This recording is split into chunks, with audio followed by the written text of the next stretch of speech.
आज सायंकाळी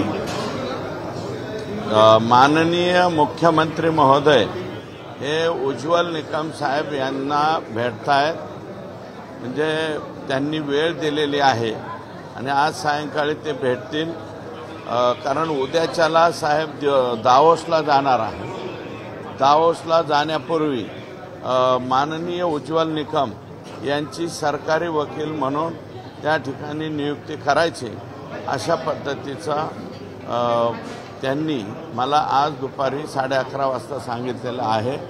आणि मला वाटतं दिल्लीला आज जाण्यापूर्वी साहेब त्यांना भेटतील किंवा आल्याच्या नंतर भेटतील असं मला माहिती.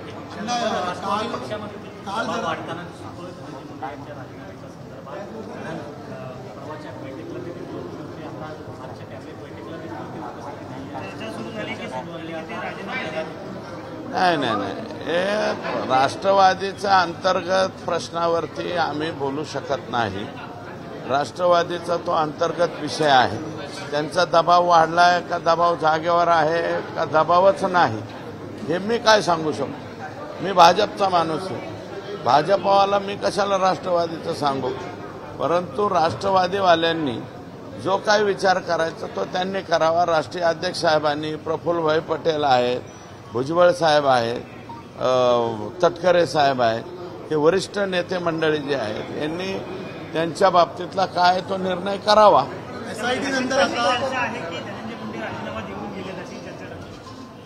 मी काय म्हणतो, राष्ट्रवादीतल्या अंतर्गत प्रश्नाच्या बाबतीत माझ्यासारख्या पामराने काय बोलावे. आता न्यायालयीन समिती काल गठीत करण्यात आलेली आहे. माजी न्यायमूर्तींच्या अध्यक्षतेखाली. तुम्हाला वाटतं आता याच्यातला फास आवळला जातो आणखी एसआयटी? 100% एखादी जरी त्रुटी पोलीसकडून राहिली तर न्यायालयीन चौकशीमध्ये कसल्याही प्रकारची त्रुटी राहू शकत नाही. म्हणजे या जे कोणी आका बाका काका चाचा मामा हे सगळे जे लोक आहेत याच्यातले ज्यांनी संतोषला अतिशय निर्दयपणे क्रूरपणे मारलेला आहे ते सगळेच्या सगळे फासावर जाण्यासाठी निश्चितच न्यायालयीन चौकशीची सुद्धा या ठिकाणी फायदा होईल. आदरणीय न्यायालयानं ही चौकशी लवकरात लवकर पूर्ण करावी अशा प्रकारची विनंती आहे.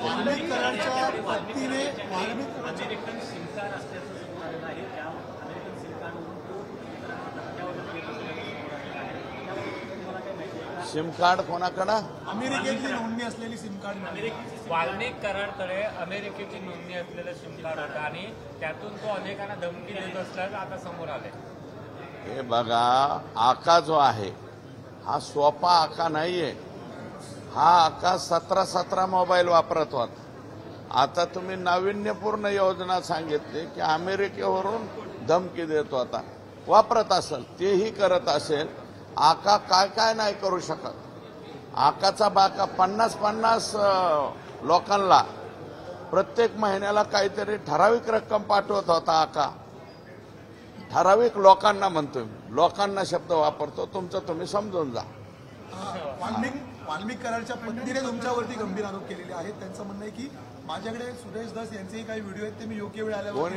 कोणी वाल्मिक कराडच्या पत्नीने माझ्या हे बघा, मी त्या माऊलीबद्दल काय बोललो का? महिला आहे ती, माझी भगिनी. माझ्या भगिनीने केलेल्या आरोपावर मी काही बोलणार नाही. कोणताही पुरुष असेल त्यांनी माझ्यावरती आरोप करावे. व्हिडिओ हे ते अरे कुठंच काय सापडू शकत नाही हो. लय धुतल्या तांदळासारखं आयुष्य जगलेलं आहे. माझं काही व्हिडिओ सापडणार नाही. नाही, मला त्या माऊलीबद्दल काहीच बोलायचं नाही. ती माझी बहीण आहे. माऊलीवर मी बोलणार नाही. हा, त्यांच्याच कोणी पुरुषाने बोललं तर त्याला मात्र उत्तर दे. आकाने दिलं तरी हरकत नाही भविष्यामध्ये. पण अशा आरोपींच्या माध्यमातून समाजाची ढाल बनवून समाजाचे अनेक कार्यकर्ते. हे काही नाही, समाजाचे कार्यकर्ते वगैरे नाही. हे फेसबुक व्हॉट्सअप रील्सवरती हे जे एकदम जे पोरं आहे ज्यांचं ऑलरेडी ह्या लोकांमुळे वाटोळं होऊन बसलेलं आहे, ज्या पोरांनी पुस्तकं हातात घ्यायच्या ऐवजी, अभ्यास हातात घ्यायच्या ऐवजी या नको त्या लोकांचे रील्स बघत बसतात, ते रील्स बघे एक ॲटम नवीन तयार झालेला आहे, त्यातले हे पोरं आहेत, बाकी काही नाही. चाल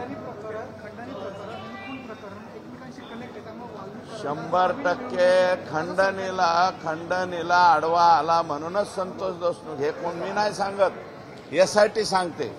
त्याच्यामुळं हे जे SIT सांगते ना, ते SIT खरं बोलेल ना. आम्ही काही बी बोलू पॉलिटिशियन, पण SIT काय म्हणते, रिमांड जो अर्ज आहे कालचा, त्याच्यात जी SIT म्हणते ती हेच म्हणते की खंडणीच्या आडवा आला म्हणून संतोष देशमुखला संपवला. हां, संजय राऊतांपासून सगळे जे विरोधी पक्षाचे नेते अनिल देशमुखांपर्यंत आरोप करत आहेत. आज जो सैफ अली खानवरती हल्ला झाला त्याचं बीड प्रकरणाची सिच्युएशन जोडली जाते. बीड पासून मुंबईपर्यंत आता कोणी सुरक्षित नाहीये असा आरोप केला जातो. हे चोरी करायला आलं वाटतं ते सैफ अली खान. काय तुम्ही हिरोनला हिरोईनला तुम्हीच जास्त डिमांड देता, आमच्या इकडे काय एवढं नाही. त्याला मारला असेल ना तर त्याला बी अटक करा ना. अहो, संभाजीनगरमध्ये काल परवा एका मुलाचा जागेवरती मर्डर झालाय, तुमच्याकडे बातमी सुद्धा नाही. सैफ अली खानच्या बातमीमध्ये असा मर्डर झालेला तुम्ही का डावलता? त्याला बी जरा हे द्या ना प्रसिद्धी. कॉलेजच्या पोराचं झालंय. देश विदेशातील प्रत्येक घडामोडींचे लाईव्ह अपडेट मिळवण्यासाठी आता साम टीव्हीच्या सर्व सोशल मीडिया प्लॅटफॉर्मला लाईक, फॉलो आणि सबस्क्राईब करा. तसंच सर्व नोटिफिकेशनसाठी बेल आयकॉन प्रेस करायला विसरू नका.